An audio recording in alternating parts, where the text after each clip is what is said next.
Are you in conflict with yourself? Keep watching.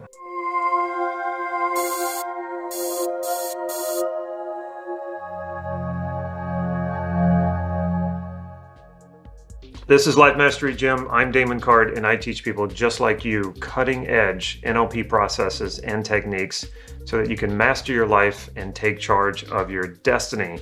So if that sounds good, make sure you click that subscribe button right down here so you can get these videos on a regular basis. Over the course of having studied NLP for several years, practicing it, also teaching it, and working with clients, I have resolved so many of my own inner conflicts that either kept me from achieving what it is that I wanted or experiencing the kind of deep fulfillment that I wanted to experience.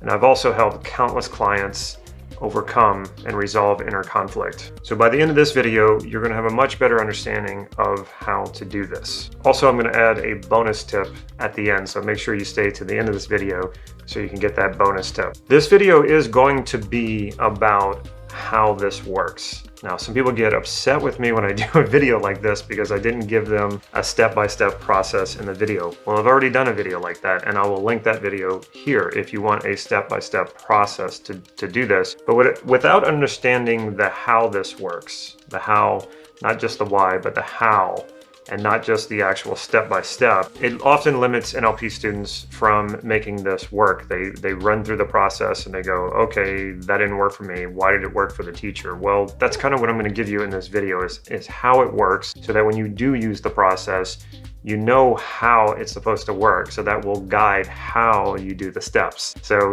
don't get angry at me, just go and watch this video. But watch this one first. And then maybe you might want to bounce back and forth and watch each one as you work on this. First of all, I want to say that parts integration isn't necessarily conflict integration. You can integrate two different parts of yourself when there's not a conflict. Normally, though, we use parts integration when there is a conflict. And examples of conflicts would be, I want to do something, but I feel this inner resistance that's holding me back. And a lot of people can refer to that as self-sabotage.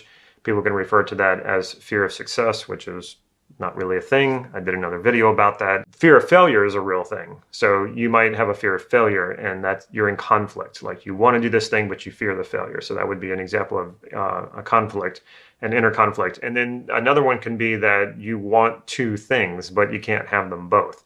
If you make choice A, then you can't get what you would get from choice B. And if you choose choice B, you can't get from what you choose from choice A. So you don't know what to do, and you feel like you're being pulled apart. These are examples of inner conflicts. Integration is really important, especially when I'm doing the deep identity work, the self-concept work, because what you ultimately want is you want all parts of you to be integrated. You don't want parts of you that seem to be isolated. I'm going to talk a little bit more about this later in the video. So the self-concept work is all about integrating yourself into a whole human being. You know, we are whole human beings, but we often feel like we're not. We often feel like we have parts of us that are going in different directions, sometimes opposing each other, sometimes in conflict with each other, and then sometimes just not working together. But if you can imagine, the more integrated you become within yourself, the more you go at life being fulfilled, being whole. And if you can imagine,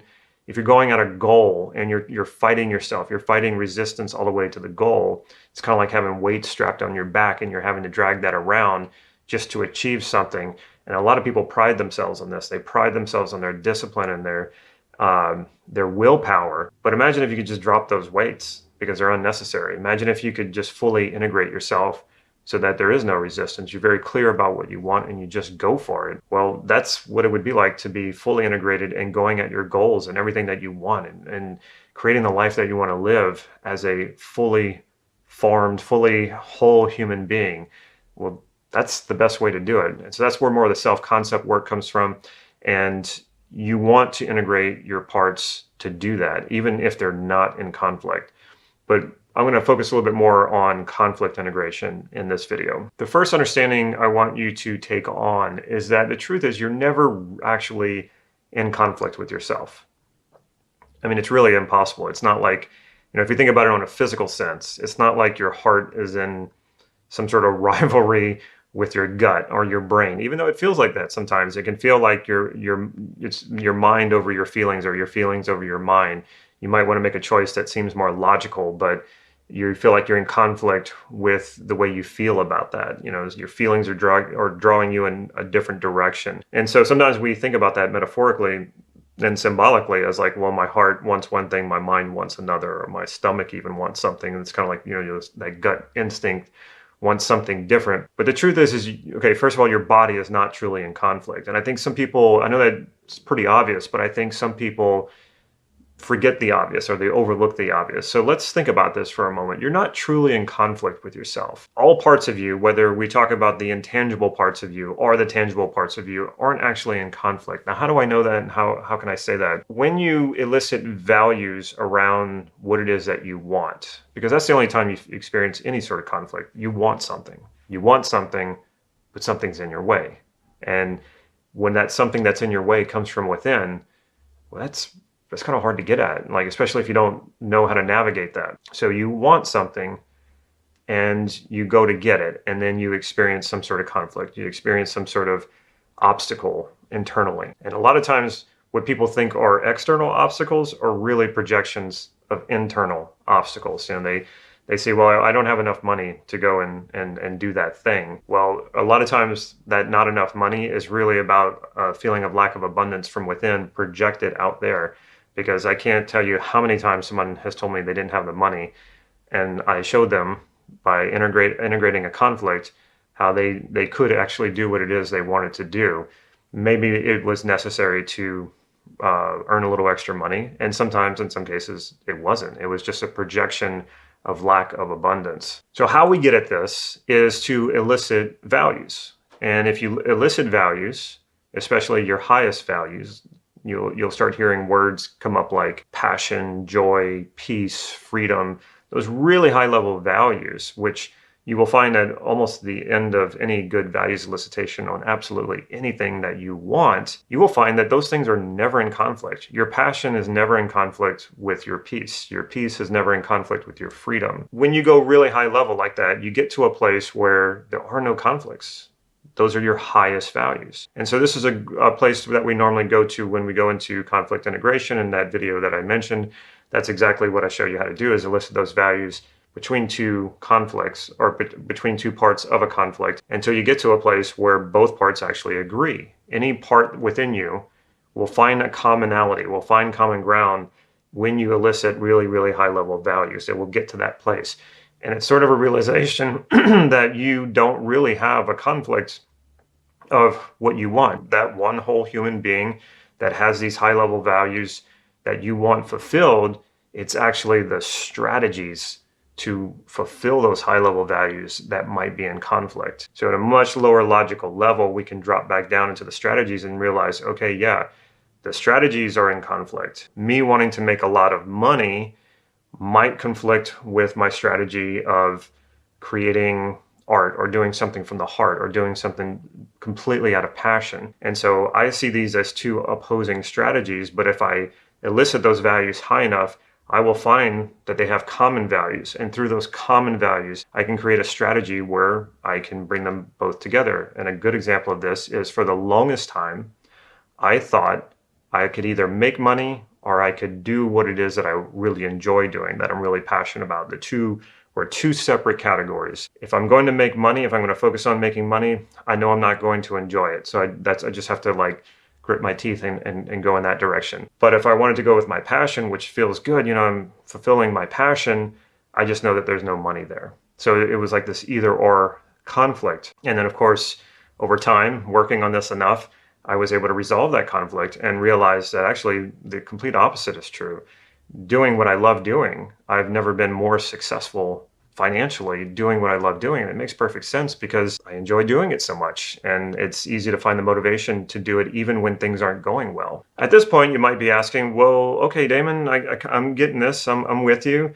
How do my parts become separated or isolated to begin with, right? So like, for example, I have the need to make money or the desire to make money, and then I have the need or desire to do something passionate. Well, if I'm a whole human being, how did that ever start? Where is the origin of that? How did that ever happen? And that's a great question, because what normally happens for people, they just feel this conflict, they feel this inner resistance, and they just push against it. They go, I'm just going to, will myself through. I'm just going to discipline myself through it. And they just try to bulldoze over that. But that takes an enormous amount of energy. And if you think about it, it takes an enormous amount of energy, and you're still going at whatever it is that you want divided. So it's taking a lot of energy. You're having to push and work at it harder than what you need to. And even your mental bandwidth to go after it is divided because it's being pulled in a different direction. So how did this start? When we are much younger, typically in those formative years, so much of our sense of self and our beliefs, our core beliefs, are formed. And when we encounter things like pain, and it could be physical pain, but it's probably more often than not more emotional pain, like getting laughed at, being embarrassed, feeling humiliated. We experience all these negative feelings. And what we do is we say, okay, I don't want to experience that again. And we have an intention there, a positive intent, but we have an away from strategy. So there's always a positive intent. All behavior originates as a positive intent. So originally, let's say I got embarrassed, and then I thought to myself, okay, I'm never going to put myself out there in a social situation again, because it might mean that people will laugh at me. So it's an away from strategy. I'm not going to go do something. And a toward strategy would be like, okay, I'm going to go and I'm going to go do the thing that I want to do. I'm not going to try to move away from the thing I don't want to happen. So I have an away from strategy. It has a positive intent. The positive intent is, again, it's more of like an away from. It's, I don't want to hurt, basically. We can flip that, and we want to flip that into, well, if you don't want to hurt, what do you want instead? That would turn it into a positively stated positive intent. So anyway, we have this pain, and then we try to isolate it and try to detach it from ourselves. And this is a normal reaction to pain. If you think about any sort of physical pain you experience, if you touch a hot stove and it burns, you jerk your hand away. Like that's instinctual. When we experience emotional pain, the tendency is the same. But how do you get away from yourself?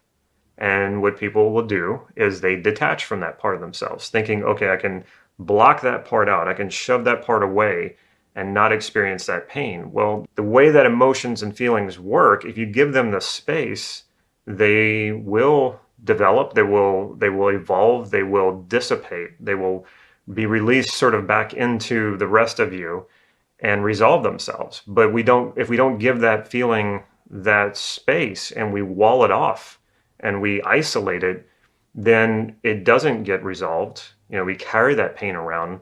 It may be unconscious. We don't consciously know it's there anymore because we've buried it, but it's still affecting us. It's still limiting us. Now, the intent was positive. The intent was to not feel this pain, but it's still there. And if we wall it off, it never gets the opportunity to evolve and dissipate. So this is a way that we sort of detach from ourselves, and this will create that sort of detachment that can later create conflicts. Because let's say later in life, you're working at a job and it requires that you do public speaking, or it requires that you connect with clients, and yet you feel this pain, this fear, or this anxiety, and you don't even know what it's about. It's because it's really coming from this very old experience that got walled off. And also, when you wall off an experience like that and you isolate a part of yourself, you also isolate and wall off all the resources that are in this part of you. And there's usually lots of great resources you could be using, but you've disconnected this part of yourself, all for the sake of not feeling the pain. And so what conflict integration does, or even just parts integration,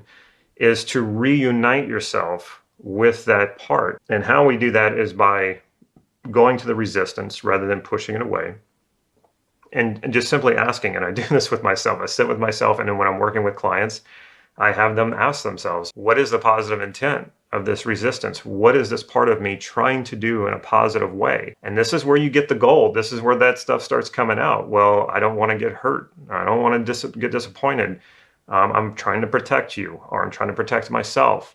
And then you keep digging deeper and deeper into what that is, and make sure you get it stated in the positive. And again, this is what I cover a lot of in this video here. And so once you have that, and once you elicit the positive intent, and by the way, another word for positive intent is value. Once you elicit that, then you start to chunk that up, and you realize, well, the higher value of what this part of me wants fits perfectly with all of my other higher values of all of the other things that I want to accomplish. And that begins the healing process. That begins the reuniting process of parts. Now, there's a wonderful story, a metaphor that my teacher taught me that really explains that whole process in a different way. And so metaphor is really good with transferring information from one context to the next. So I think this would be helpful to better understand what I just explained. Back in the mid 70s, well, it had been happening a while, but I think the last person they found was in the later 70s. After World War II, in the South Pacific, near Hawaii, where some of World War II was fought, the Americans against the Japanese, there still were Japanese troops that had gotten disconnected and isolated from the rest of their platoon or their squad, whatever they called them. And they didn't know that the war had ended. They continued to march, to keep their uniform in good condition, clean their rifle, but they had no one to talk to. They were alone.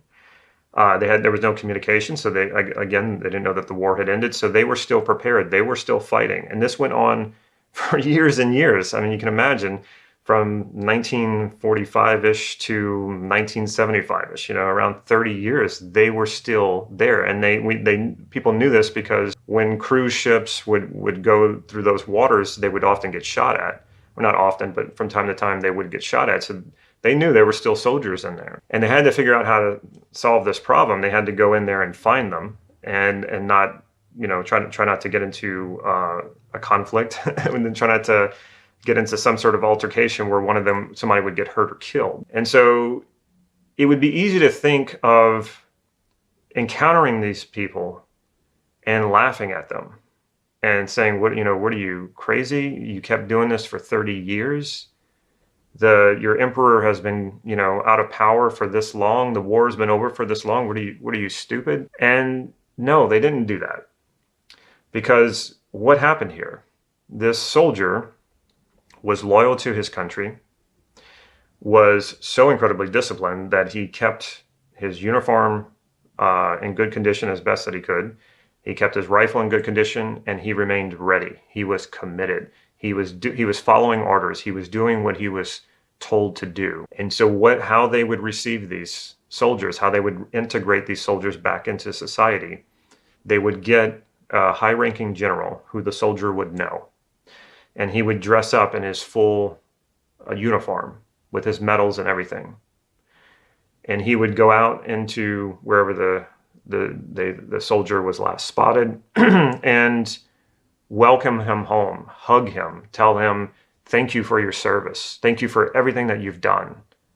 And gradually they would bring him back into society. They would give him a hero's welcome whenever he would come back into society. And then eventually they would tell him what happened, that the war had been over, that Japan had lost.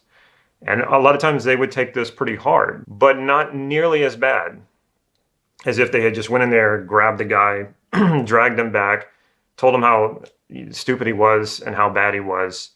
And, that would have been it. Just say, tough, figure this thing out. But that's really often how we treat our parts. That's often how we treat ourselves. When there's resistance, what that resistance actually is, just like that soldier, that is a part of you that is following orders. You gave that part of you an order.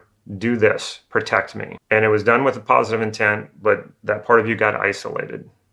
And it continued to fight that war, even though that battle or that war might have ended a long time ago. And so we should be much more gentle with these parts when we experience resistance. We should welcome that part back, thank it for what it has done for us, and then find a way to take its positive intent and integrate it back into who you are now. And when you do that, you're going to be much more fulfilled. You will feel it right away. You'll feel that reuniting. Sometimes this can be very moving and very healing and transformational as well. And you will feel more whole, and you will be able to go at whatever it is that you want in a much better way, in a much more whole and fulfilled way. Your bonus tip here is that you actually don't need willpower and self-discipline. Now, that doesn't mean, I'm not here to say that I never use it. I do sometimes. When I do, I realize it's really more of a crutch. Because if you think about it, using self-discipline, using willpower implies that you're pushing against a part of yourself. There is resistance there and you're pushing against it. You're ignoring it. You're just going like, shut up, get away from me. I'm going forward, when we should be taking the time to understand what that resistance is about and then integrate it. If you feel like you need to will yourself to do something or discipline yourself to do something, again, realize what that is. It implies fighting against yourself. And ultimately, that's not going to serve you. So back it up and do this process and integrate that part of you. And that is pure motivation. When you're clear about what it is that you want, and there's no resistance to getting it, that's pure motivation. And then you're unstoppable. There's nothing that stops you because every step of the way, it's fulfilling and you're not having to fight yourself to get there. Willpower and discipline are finite. You will reach a point of fighting against yourself that you eventually will quit or stop or not go the full distance. Now, yes, you can increase your willpower and your discipline. It's like a muscle. You can increase it, but it is limited. So learn how to do this process and you won't need willpower or discipline again. And I want to add one more thing to this, that when you are fully integrated, and I don't think that's ever, there's ever an endpoint to that. As long as you're alive, you're going to have more and more integration to do because there will be things that happen that you don't like and you might resist it unconsciously, and then you have to work through this. So this is an ongoing, lifelong process. And I would also say that that's exactly what is the best thing for society. The more integrated societies, and integrated in every single way, I don't mean just race, but the more integrated our societies, the stronger they are. The more isolated groups are in a society, the more likely they are to fight against each other. The more likely there will be conflict. And if we can overcome that, and as a society realize that the more we integrate, the more we see the similarities between us rather than the differences, the less conflict there is, the less violence there is, the more we work together and the stronger we are. And if you think about a society that is fully integrated, working together for one common cause, like to uplift that society, to make that society better, to make life in that society better, what could be more powerful than that? So if you want to get right to work on this, I recommend getting my Better Than Self-Discipline checklist. In the description below, if you click that link, you'll see there's a PDF. You can get it absolutely for free. And I call it my Better Than Self-Discipline checklist. And I go through a whole checklist of what will work better for you than relying on willpower and self-discipline. If you like this video, make sure you give it a thumbs up. And if you haven't already, make sure you subscribe by clicking that subscribe button and clicking the bell so you can get these videos on a regular basis. And last but not least, if you can think of a friend or a family member who could benefit from this video, make sure you share it with them. Take care.